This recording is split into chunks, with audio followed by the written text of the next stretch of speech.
This video is sponsored by NordVPN, which I'll tell you more about in a bit. Manifest Destiny, the term coined in 1845, which endorsed the idea that God destined the United States to expand its dominion and spread its values of capitalism and democracy from the Atlantic to the Pacific. This triggered a massive westward migration as scores of pioneers left the safe and familiar surroundings of the eastern United States to stake their claim on a piece of land out west. And of course, the California Gold Rush spurred things on significantly. Just a year later, in 1846, 87 American settlers went into the Sierra Nevada mountains looking to cross them and make their way to California. Only 48 made it out alive. Trapped in the snow with not enough food and supplies, many of the settlers perished, falling victim to disease, starvation, and freezing temperatures. Others decided that they were willing to do anything to survive. To ward off the grim specter of death, they engaged in the ultimate taboo: cannibalism.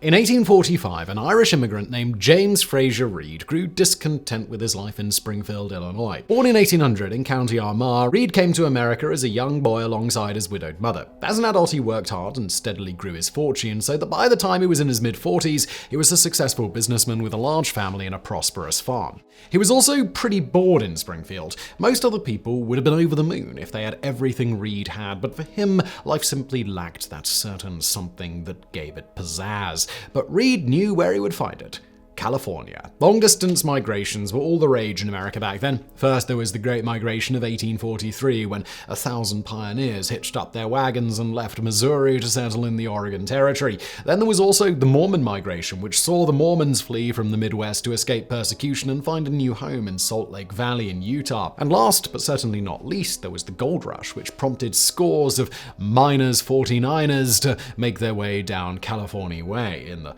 hopes of striking it rich. James Reed intended to be one of those settlers who ventured into the dangerous unknown looking for fame and fortune, but he had a tough task ahead of him. Back then, those who wanted to reach the Pacific coast had two basic ways of getting there, and neither one was particularly enjoyable or fast. The first was by sea, but this was before the Panama Canal was built, so those who attempted this journey had a long voyage ahead of them as they had to round Cape Horn at the southern tip of South America and then sail back up north. The other option was by land, but again, this was before the Transcontinental Railroad, so travelers had to resort to overland trails through the treacherous mountainous regions of the American frontier. The Oregon Trail was the preferred route for this method of transport. It was well traveled, but as the name suggested, it took you to Oregon. There was also the California Trail, but this one was still being developed and pioneers had not yet found the optimal route. But James Reed was not concerned with such minor details. You see, he heard of a guy named Lansford Hastings, an early pioneer who traveled to Oregon and California in 1842 and then wrote the book The Emigrant's Guide to Oregon and California. He presented the Hastings Cutoff, a shortcut that supposedly shortened the trip by 300 miles and had it join the California Trail towards the end so that travelers finished their journey in Northern California instead of Oregon. There was just one problem though. Hastings was talking out of his arse. Not only was his cutoff longer than the regular, more established trail, but it went through rough mountain terrain and the Great Salt Lake Desert. Hastings had never done that route when he wrote about it. Nobody had. He traveled only a portion of it, on horseback, with other men who were traveling light. He didn't have a full wagon train in tow with women and children. If such a caravan were to attempt to cross the Hastings Cutoff, it would be a guaranteed recipe for disaster. Have you ever found yourself scrolling through travel sites dreaming of a getaway, only to find that the price is different when you come back to the same website later? Well, NordVPN is a solution for you. NordVPN is a virtual private network that can help you save money on travel by allowing you to access lower prices that are not available in your own country. Now, the best part is it's legal and acceptable to buy tickets and book holidays while connected to a VPN server. And that's not all. NordVPN can also protect your privacy and enhance your online security. So if you're looking to book your next vacation while keeping your online identity secure, NordVPN is the way to go. I've been using NordVPN for ages. I have to say, it's really impressive service. It's easy to use. You just download the app and connect to a server in another country and you're good to go. And it's also very quick. You won't even notice that you're using a VPN. It also comes with a 30-day money-back guarantee, so it means you can try it risk risk-free. Plus, they've got great other features. There's threat protection, which shields you from malware trackers and ads. Great if you're worried about getting hacked. Then you've got dark web monitoring, which notifies you if someone leaks your credentials. And then there's MeshNet, which allows you to connect to your devices remotely and securely, as well as dedicated IP, which helps you avoid captures and block lists. And it doesn't end there. They've also got a password manager and a data breach scanner. So what are you waiting for? Go to nordvpn.com/buy to get a 2-year plan plus 4 months for free and start saving money on your travel bookings today. And don't forget, it's risk-free. There's a link below, and now back to today's video.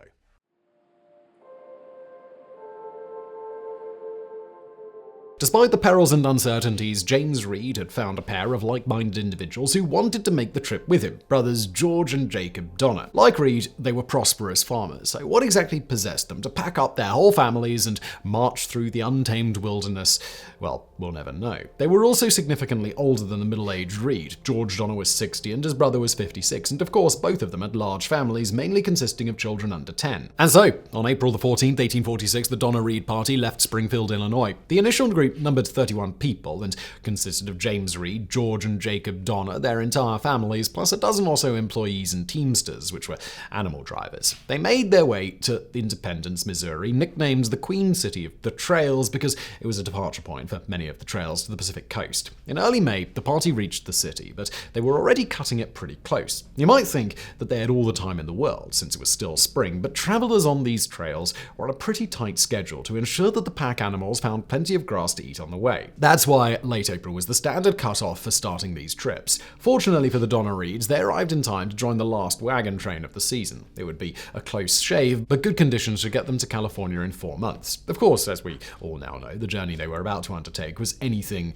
but good conditions. To be fair, the first part of the voyage was pleasant and easygoing. Everyone was left awestruck by the many wonderments of nature that they encountered daily, and the nights were filled with singing, dancing, games, and the kindliest feelings of good fellowship. There were around 50 wagons in the party, although suffice it to say that none of them were quite like the Reed wagons, which James Reed had custom built. Clearly, he spared no expense, as evidenced by the description provided by Reed's stepdaughter Virginia. She wrote, "Our wagons, or the Reed wagons as they were called, were all made to order, and I can say without fear of contradiction that nothing like our family wagon ever started across the plains. It was what might be called a 2-story wagon, or pioneer palace car, attached to a regular immigrant train. The entrance was on the side, like that of an old-fashioned stagecoach, and one stepped into a small room, as it were, in the center of the wagon. At the right and left were spring seats with comfortable high backs where one could sit as on the seats of a Concorde coach. In this little room was placed a tiny sheet iron stove whose pipe running through the top of the wagon was prevented by a circle of tin from setting fire to the canvas cover. A board about a foot wide extended over the wheels on either side of the full length of the wagon, thus forming the foundation for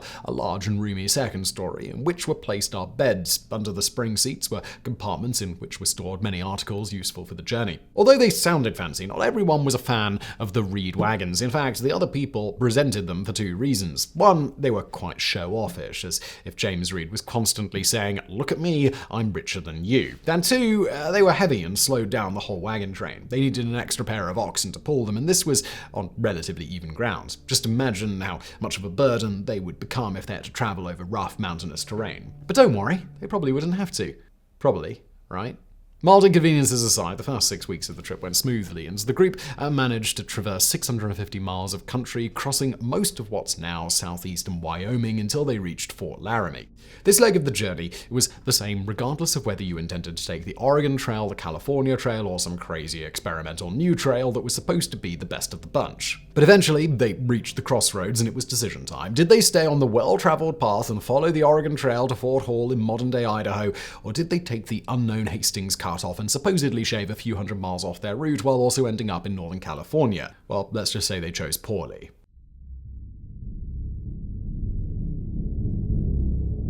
On July the 20th, most of the wagon train went on its merry way to Fort Hall, leaving behind the members of the ill-fated Donner Party. Their numbers had swelled past the original 31 who left Springfield, Illinois. The party now included 87 people who were convinced by Reed and the Donners that they knew what they were doing. We're obviously not going to mention everyone. We'll just say that notable additions included the Graves family, the Breens, the Murphys, the Kiesebergs, the Eddies, the McCutcheons, and a few bachelor men who either traveled alone or tagged along with the aforementioned families. They elected George Donner Jr. as their leader, which is why the group is remembered as the Donner Party. Reed might have been the driving force behind the trip, but it seems that people simply didn't like him that much. They found him too ostentatious and autocratic compared to the more calm and more peaceful Donner. Anyway, their first stop was Fort Bridger, a trading post that represented not only the beginning of the Hastings cutoff, but also the party's last chance to restock on supplies before coming out on the other side. This was the moment that the group truly became doomed. Unbeknownst to Reed or any of the other travelers, a journalist named Edward Bryant had already scouted Hastings' shortcut on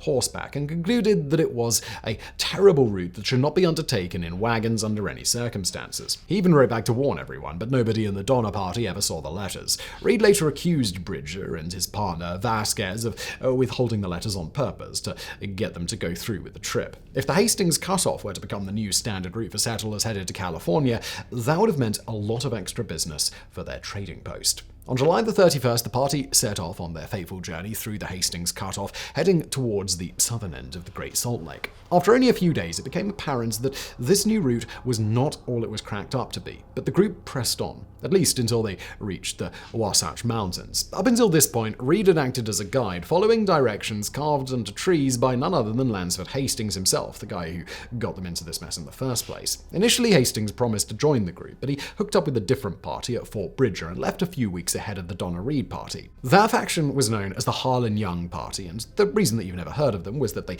actually arrived at their destination, albeit sick from thirst and exhaustion. Although this is speculation, it wouldn't be outlandish to suggest that Hastings might have been using these groups as guinea pigs, trying to discover the best route through his eponymous shortcut. Because even though he had found a viable route through the mountains with the Harlan Young Party, he left instructions for Reed to travel a different way with his group, promising him that it was a better solution. It wasn't.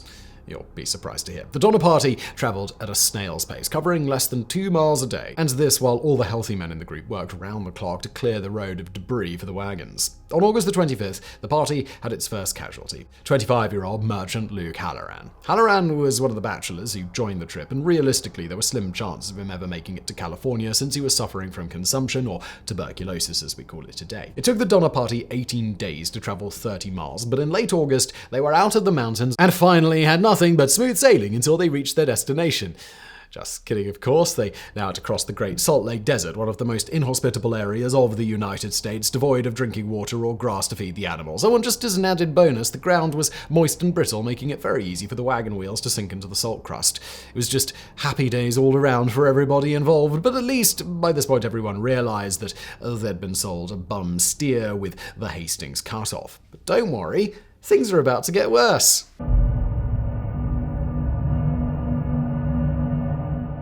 On September the 26th, 1846, the Donner Party reached the Humboldt River, completing the crossing of the Hastings cutoff. No other people died during the ordeal, but they lost dozens of animals and were forced to leave many wagons behind. At this point, they rejoined the traditional California Trail, but the situation was far from sunshine and rainbows. They were a month behind schedule, and the Donner Party was now trapped in a race against time, needing to cross the Sierra Nevada before the weather turned sour. Tensions were hot, and they boiled over on October the 5th when a fight broke out between James Reed and a teamster of the Graves family, John Snyder. Everyone had different opinions on who started it and why, but the result was the same. Reed plunged his knife into Snyder's chest, killing him in minutes. There was some discussion of hanging Reed right then and there, but eventually the group decided to banish him, letting him fend for himself. Reed agreed to his punishment as long as they continued to take care of his family. At this point, we can firmly say that the Donner Party had disintegrated. They weren't one cohesive unit anymore, just a bunch of people who happened to share the same misfortune. Their survival instincts kicked in, so they splintered off into smaller groups looking out for only themselves, and to hell with anyone else. Case in point, on October the 8th, Louis Kersenberg kicked an older Belgian companion named Hardkoop out of his wagon, telling him he either needed to walk or to die. None of the others wanted to take him, so the old man fell behind the group and was never seen again. A few days later, another man named Wolfinger was killed ostensibly by Paiute Native Americans who regularly raided their party for livestock, although he might have been murdered by 2 of his traveling companions. And then, a week after that, a member of the Murphy family, William Pike, was shot and killed in an accident. That's 4 deaths in less than a month before the group even entered the Sierra Nevada. It was becoming increasingly clear that many of them were not going to make it to California. But just when things were at their bleakest, a tiny speck of hope pierced through the dark shroud. It was Charles Stanton, one of the men who rode ahead of the group in search of help. He had reached Sutter's Fort and had returned with 7 pack mules loaded with food, as well as 2 Miwok helpers named Luis and Salvador. This gave everyone enough confidence that maybe, just maybe, they could make one last push and cross the mountains before getting snowed in.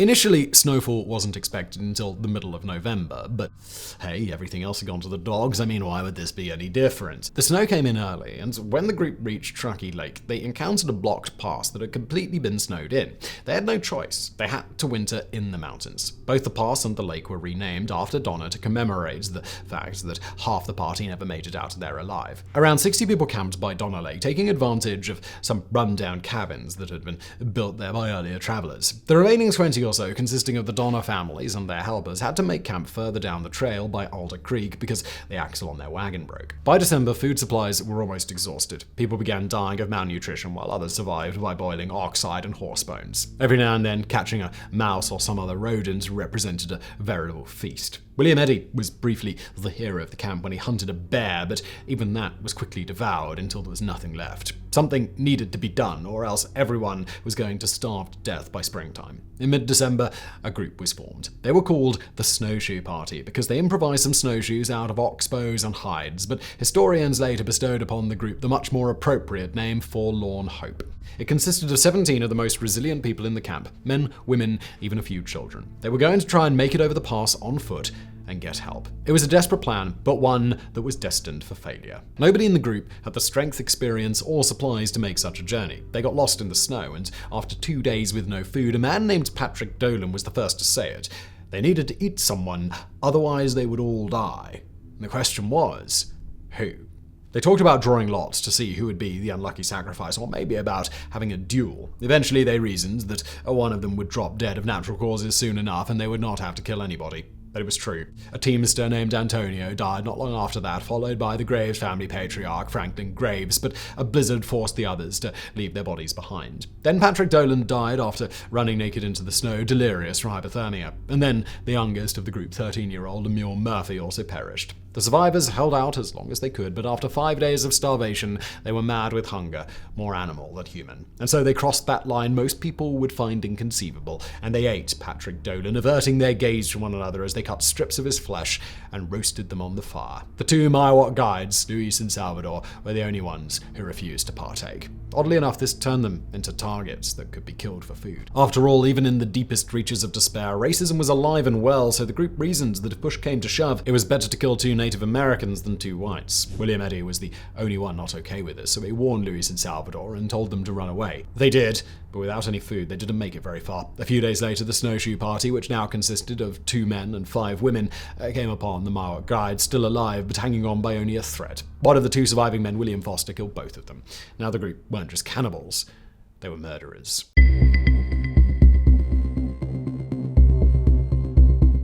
Their actions, heinous and gruesome as they may be, worked, and on January the 19th, what was left of the Snowshoe Party reached the Johnson Ranch in the Sacramento Valley. After regaining his strength, William Eddy continued to Sutter's Fort, where he informed everyone of their plight. He discovered that James Reed had also made it out of the mountains and attempted to organize his own rescue, but both men encountered the same problem. In another example of spectacular timing, in April 1846, right after the Donner Party left Illinois, the Mexican-American War had started, and California back then was still a part of Mexico. The colonel at Sutter's Fort needed all his soldiers, and it wasn't until February that he could spare a few men to launch a rescue operation. And of course, that wasn't all. It was still winter, and Donner Lake was snowed in, so rescuers couldn't use any wagons. Instead, they had to hike and climb, bringing only whatever supplies they could carry. And they couldn't take back everyone at once, so they'd have to do it in stages. The first relief team, consisting of 7 men, led by William Eddy, reached the camp on February the 18th. They found at least a dozen dead, and most survivors were in a state of shock or delirium. There was evidence of cannibalism here as well, although the survivors gave conflicting accounts over who ate who. Same thing at the Donner camp near Alder Creek. It seemed that the Donners suffered the most losses out of everyone. Both Donner brothers died, as did their wives and a few of their children. The only adult who made it out of there alive was a teamster named Noah Jones. The relief team took 23 people back with them, leaving food for the others to be rescued later. Even so, they weren't out of the woods yet. Some of the evacuees died en route, and other campers perished while still waiting to be rescued. It wasn't until April, and 3 additional relief teams later, that all the survivors were evacuated from their camp of death. The last rescue party found only one person still living, Louis Kasseberg, allegedly surrounded by human parts in a sight too dreadful to be put on record. Even though the previous team left him plenty of food, he was suspected of murdering Tamsin Donner and not just eating, but also robbing her. And although many, if not all, the survivors ate human flesh, the newspapers turned Kasseberg into the true villain of the story. But just like the rest of the Donner Party, he faced no legal consequences for his actions and lived out his days as a free man, albeit one with the reputation of a killer cannibal. So 89 people went into those mountains, 48 people came out. The snow and famine took the rest.